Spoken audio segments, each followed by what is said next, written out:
এই শাওয়াল মাসে এমন কিছু আমল আছে যে আমলগুলো যদি আপনি করতে পারেন, আল্লাহ পাক রব্বুল আলামিন আপনার জীবনের সমস্ত গুনাহগুলো মাফ করে ফেলবে।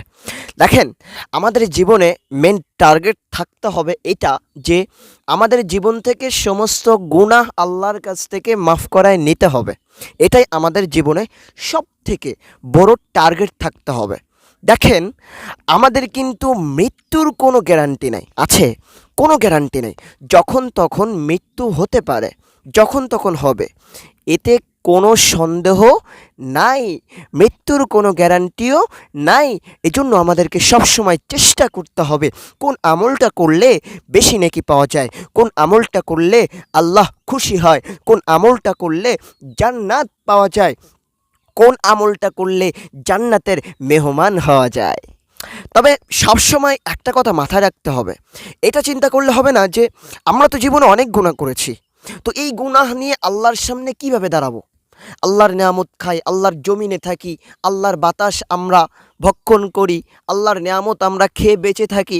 এই যে আল্লাহর বাতাস আমরা ভক্ষণ করে নিঃশ্বাস ছাড়তেছি, তাই না? তো এই জন্য আমাদেরকে সবসময় চিন্তা করতে হবে। এমনটা চিন্তা করলে হবে না যে আল্লাহ তো আমাদের গুনাহ মাফ করবে না। চিন্তা করতে হবে যে আল্লাহ অবশ্যই মাফ করবে, কারণ আল্লাহ হচ্ছে ক্ষমাশীল। আল্লাহ কিশীল? ক্ষমাশীল। এটা সবসময় নিজের ভিতরে গেঁথে নিতে হবে, কারণ আপনার থেকে অনেক বড় বড় গুনাহগারকে আল্লাহ পাক রব্বুল আলামিন মাফ করে দিয়েছে। এমনটাও হয়েছে যে সে হচ্ছে জাহান্নামের আসামি ছিল, আল্লাহ পাক রব্বুল আলামিন কিছু কিছু সময়ের ব্যবধানে তাকে জান্নাতের মেহমান বানায় দিছে। দেখছেন? তো এই জন্য আল্লাহর রহমত থেকে কখনো দূরে থাকলে হবে না, আল্লাহর রহমতের ভিতরে আমাদেরকে থাকতে হবে। কারণ হচ্ছে আল্লাহ পাক রব্বুল আলামিন সব সময় তার বান্দাদের দিকে চেয়ে থাকে, কখন আমার বান্দা আমাকে ডাকবে আর আমি আমার বান্দার গুনাহগুলো মাফ করে ফেলবো। আমরা এমন একজন মালিকের বান্দা, এমন একজন আল্লাহ তাআলার বান্দা যে আল্লাহ পাক রব্বুল আলামিন এত দয়া। চিন্তা করেন, তার ১০০ ভাগের দয়ার ভিতরে এক ভাগ দয়া দুনিয়াতে দিয়েছেন, আর ৯৯টি দয়ার ভাগ আল্লাহর কাছে এখনও আছে। এই জন্য আল্লাহ পাক রব্বুল আলামিন সবসময় একটা ওসিলা খোঁজে, বান্দাদেরকে মাফ করায় দেওয়ার জন্য একটা ওসিলা খোঁজে। কেমনভাবে, কি ওসিলার মাধ্যমে আমার বান্দার গুনাহগুলো আমি মাফ করে দিই। দেখেন, চিন্তা করেন তো, এই যে দুইজন ফেরেশতা আছে, আমরা সবাই জানি দুইজন ফেরেশতা, একজন হচ্ছে নেকি লেখে আর একজন হচ্ছে গুনাহ লেখে। যে ফেরেশতাটা গুনাহ লেখে, ওই ফেরেশতাটা যখন গুনাহ লিখতে চায়, আল্লাহ পাক রব্বুল আলামিন বলে, ও আমার ফেরেশতা, তুমি গুনাহটা লিখো না। কারণ হচ্ছে তুমি যে গুনাহ লিখতেছো, এই যে গুনাহ তুমি লিখতেছো, এই গুনাহ এখন লেখার দরকার নাই, কিছুক্ষণ লেট করো। দেখো আমার বান্দা সারাদিন গুনাহ করে ক্লান্ত হয়ে গেছে, রাতের বেলায় শোয়ার আগে আমার বান্দা তওবা করে শোয় কিনা দেখো, যদি তওবা না করে তখন তুমি গুনাহটা লেখো। আল্লাহ পাক রব্বুল আলামিন আপনাকে আমাকে অনেক সুযোগ দেন। কি দেন? অনেক সুযোগ দেন। আর যদি আপনি একটা নেকির কাজ করেন, যে ফেরেশতাটা নেকি লেখে, যে ফেরেশতাটা সবসময় আপনার ভালো কাজগুলো লিখে রাখে, সেই ফেরেশতা যখন লিখতে যায়, তখন তখন আল্লাহ পাক রব্বুল আলামিন বলে, এই ফেরেশতা, আমার বান্দা একটা নেকি করেছে, তুমি একটা নেকি লিখো না, তুমি ওখানে 10টা নেকি লিখে দাও। সুবহানাল্লাহ। আপনি যদি একটা নেকি করেন, আল্লাহ পাক রব্বুল আলামিন আপনার আমলের খাতায় 10টা নেকি লেখার হুকুম দিয়ে দিবে। এত দয়ালু আল্লাহ। আল্লাহু আকবার, আল্লাহু আকবার। তাহলে কি করতে হবে? এই শাওয়াল মাস অনেক একটা মাস, গুরুত্বপূর্ণ মাস। এই শাওয়াল মাসে এমন এমন আমল করলে আপনার জন্য জান্নাত পাওয়া সহজ হয়ে যাবে। আপনার জন্য আপনার জন্য আপনার জীবনের সমস্ত গুনাহ আল্লাহ মাফ হয়ে যাবে। এমন এমন আমল আছে যা করলে আল্লাহ পাক রব্বুল আলামিন আপনার প্রতি খুশি হয়ে যাবে। ঠিক আছে? তো দেখেন, ছোট্ট একটা ঘটনা বললে হয়তো বুঝতে পারবেন যে আল্লাহ পাক রব্বুল আলামিন কেমন দয়ালু। মুসা আলাইহিস সালাতু ওয়াস সালামের জামানায় একজন লোক ছিল, প্রচুর পরিমাণ গুনাহ করত, তওবা করত আবার গুনাহ করত, তওবা করত আবার গুনাহ করত। সুদখোর, ঘুষখোর, গাঁজাখোর, সব, এমন কোনো গুনাহ নাই যে ওই লোকটা করে নাই। তো আল্লাহর কাছে তওবা করতো, আবার সকাল না হতেই আবার গুনাহের কাজে লিপ্ত হয়ে যেত, সবসময় আল্লাহর কাছে তওবা করতো। তো আল্লাহ পাক রব্বুল আলামিন এরকম দৃশ্য দেখার পর মুসা আলাইহিস সালাতু ওয়াস সালামের মাধ্যমে তাকে জানিয়ে দিল, এ মুসা, তুমি ওই লোকটাকে জানিয়ে দিও যে ওই লোকটা দ্বিতীয়বার যদি গুনাহ করে, আমি আল্লাহ পাক রব্বুল আলামিন ওর গুনাহ আমি মাফ করতে পারবো না, আমি ওর গুনাহ আর মাফ করব না। মুসা, তুমি ওকে জানিয়ে দিও, এই লাস্ট বার ওকে আমি লাস্ট ওয়ার্নিং দিচ্ছি, ওই এরপরেও যদি ওই লোকটা যদি আবার গুনাহ করে, আমি আল্লাহ কিন্তু তার গুনাহ কখনো ক্ষমা করব না। মুসা আলাইহিস সালাতু ওয়াস সালাম আল্লাহর কাছ থেকে এই হুকুমটা নিয়ে ওই লোকটার কাছে চলে গেল। ওই লোকটাকে যে বলতেছে, এই যুবক, তুমি তো প্রত্যেক দিন গুনাহ করো, তুমি প্রত্যেক দিন বলো আল্লাহকে, আল্লাহ আমি এই গুনাহ আর করবো না, আল্লাহ আমি আর সুদ খাবো না, আল্লাহ আমি আর ঘুষ খাবো না, আল্লাহ আমি আর শিরক করবো না, আল্লাহ আমি আর কবিরা গুনাহ করবো না, আল্লাহ আমি আর খারাপ কাজ করবো না। কিন্তু তওবা করার পরও তো তুমি একই গুনাহ করো। তো আল্লাহ পাক রব্বুল আলামিন অনেক কয়বার তোমাকে ক্ষমা করে দিয়েছে। তো এইবার আল্লাহ আমার তরফ থেকে তোমাকে জানিয়ে দিয়েছে যে এবার তোমাকে লাস্ট ওয়ার্নিং দিচ্ছে, লাস্ট ওয়ার্নিং। এবার যদি তুমি গুনাহ করে তওবা করো, আল্লাহ ক্ষমা করবে, কিন্তু পরের বার আবার গুনাহ করলে কিন্তু আল্লাহ ক্ষমা করবে না। আল্লাহ কিন্তু তোমাকে শাস্তির ভিতরে গ্রেপ্তার করবে, আল্লাহ কিন্তু তোমাকে জান্নাত দিবে না, আল্লাহ কিন্তু তোমার প্রতি সন্তুষ্ট হবে না। তো এই জন্য তোমাকে আমি লাস্ট ওয়ার্নিং দিতে এসেছি যে তুমি আর কখনো গুনাহের কাজের ভিতরে লিপ্ত থাকবা না। তো ওই যুবকটা কিছু বলল না।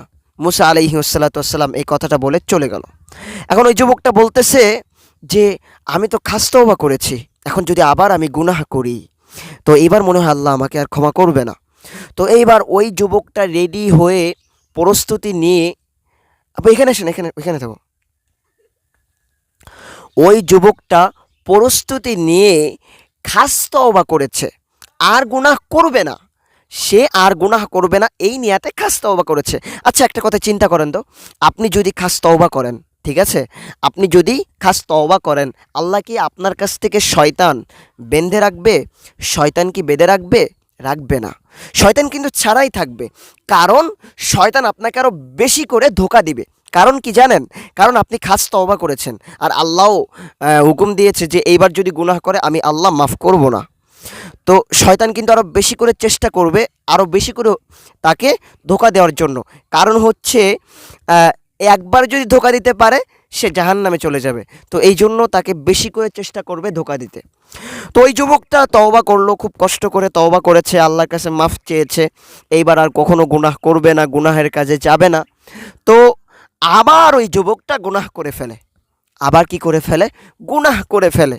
তো গুনাহ করার পর ওই লোকটা গুনাহ করার পর আল্লাহকে বলতেছে, আল্লাহ তুমি তো জানায় দিলা যে আমি গুনাহ করলে এবার আর তুমি আমাকে ক্ষমা করবা না, তুমি তো আমাকে ওয়ার্নিং দিয়ে দিলা যে এইবার যদি আমি তো গুনাহ করি তুমি আমাকে মাফ করবা না। আল্লাহ, তো আচ্ছা বলো তো, আমার গুনাহ কি এত বড় হয়ে গেল যে তোমার মাগফিরাতের দরজা থেকে অনেক বড় গুনাহ হয়ে গেল, তোমার রহমতের চেয়ে অনেক বড় গুনাহ হয়ে গেল আমার? যদি আল্লাহ তোমার রহমতের চেয়ে আমার গুনাহ যদি বড় হয়ে থাকে, ঠিক আছে, আমাকে ক্ষমা করা লাগবে না তোমার। যদি আমার গুনাহের থেকে তোমার মাগফিরাতের দরজা ছোট হয়ে গেল, তাহলে আমাকে তোমার ক্ষমা করা লাগবে না। আর যদি এটা হয় যে আমার গুনাহের থেকে তোমার রহমত অনেক অনেক অনেক অনেক বেশি, তাহলে আমাকে ক্ষমা করা লাগবে। এখন ওই লোকটা এরকমভাবে আকুতি মিনতি করে আল্লাহকে বলতেছে। তো আল্লাহ পাক রব্বুল আলামিন এই দৃশ্য দেখার পর খুশি হয়ে গেল। দেখছেন, সুবহানাল্লাহি ওয়া বিহামদি, কত বড় ক্ষমাশীল আল্লাহ পাক রব্বুল আলামিন, দেখেছেন? তা আল্লাহ পাক রব্বুল আলামিন এই দৃশ্য দেখার পর খুশি হয়ে গেল। তো খুশি হওয়ার পর মুসা আলাইহিস সালাতু ওয়াস সালামকে আবার জানিয়ে দিল, এ মুসা, তুমি ওই যুবকের দ্বারা যে বলো, ওই যুবকের কথায়, ওই যুবকের কাজকর্মে আমি আল্লাহ পাক রব্বুল আলামিন খুশি হয়ে গেছি। তুমি ওই যুবককে জানিয়ে দাও, ওই যুবক যদি জমিন থেকে আসমান পর্যন্ত গুনাহ দ্বারা যদি ভরেও ফেলে, আমি আল্লাহ পাক রব্বুল আলামিন সমস্ত গুনাহ আমি মাফ করে দিয়েছি। শুধু তাই নয়, ওই যুবক কিয়ামত পর্যন্ত যত গুনাহ করবে, যতদিন পর্যন্ত ওই যুবকটা বেঁচে থাকবে, ততদিন পর্যন্ত যদি গুনাহ করে আবার তওবা করে, আমি আল্লাহ ওই যুবকের গুনাহগুলো মাফ করতে থাকবো, মাফ করতে থাকবো। সুবহানাল্লাহ। এত দয়ালু আল্লাহ আমাদের মালিক কেমন দেখছেন। আল্লাহু আকবার। সবসময় ক্ষমা করার জন্য প্রস্তুত থাকেন। এই জন্য জীবনে সুদ খেয়েছেন, ঘুষ খেয়েছেন, বেপরদায় থেকেছেন, আগে বোরকা পড়তেন না, এখন থেকে বোরকা পড়া শুরু করুন। আগে গুনাহের কাজ করতেন, আগে জেনার কাজ করতেন, তো কোনো টেনশন করার কোনো প্রয়োজন নাই, আপনি এখন থেকে শুরু করুন। এমনও লোক আছে যে প্রত্যেক দিন রাতের বেলায় জেনার কাজে লিপ্ত থাকতো, প্রত্যেক দিন রাতের বেলায় অকর্ম কুকর্মের ভিতরে লিপ্ত থাকতো। একটা তওবা করার কারণে আল্লাহ পাক রব্বুল আলামিন তাকে জামানার ওলি বানায় দিছে, একটা তওবা করার কারণে, একটা রাতের। তো এই শাওয়াল মাসে অনেক গুরুত্বপূর্ণ একটা মাস। এই মাসে রোজা রাখলে আপনি যদি 6টা রোজা রাখেন, 1 বছর রোজা রাখার সব পেয়ে যাচ্ছেন। তারপর হচ্ছে আমি কিছু এই মাসে বেশি বেশি করে আল্লাহর কাছে তওবা করবেন। আস্তাগফিরুল্লাহ, আস্তাগফিরুল্লাহ। কমপক্ষে এই আস্তাগফিরুল্লাহ দিনে কমপক্ষে 70 বার পাঠ করবেন। পারবেন না ইনশাল্লাহ? হ্যাঁ, 70 বার পাঠ করবেন। তারপর হচ্ছে একটা স্পেশাল আমি দোয়ার কথা বলে দিব এই শাওয়াল মাসে। সেই দোয়াটা হচ্ছে বেশি বেশি করে, এই দোয়াটা বেশি বেশি করে পড়বেন। আল্লাহুম্মা গফিরলি ওয়ারহামনি, আল্লাহুম্মা গফিরলি ওয়ারহামনি। এই দোয়াটা বেশি বেশি করে পড়বেন। আল্লাহ পাক রব্বুল আলামিন আপনার প্রতি খুশি হয়ে যাবে। আপনার প্রতি কি হবে? খুশি হয়ে যাবে। আল্লাহ পাক রব্বুল আলামিন আপনার প্রতি যদি খুশি হয়ে যায়, তাহলে আপনার জন্য জান্নাত পাওয়া সহজ হয়ে যাবে। ঠিক আছে? তো আল্লাহ পাক রব্বুল আলামিন এই শাওয়াল মাসে আল্লাহ পাকের কাছে বেশি বেশি করে আমাদেরকে তওবা করার তৌফিক দান করুক। সবাই বলেন আমিন। আমার কমেন্ট বক্সে অবশ্যই আমিন লিখে যাবেন। তো আজকের ভিডিওটা এই পর্যন্তই ছিল। সবাই ভালো থাকবেন। আবারও দেখা হবে আপনাদের সাথে পরবর্তী কোনো ভিডিওতে। তো এখন আমি আপনাদের মাঝ থেকে বিদায় নিচ্ছি। আসসালামু আলাইকুম ওয়া রাহমাতুল্লাহি ওয়া বারাকাতুহু।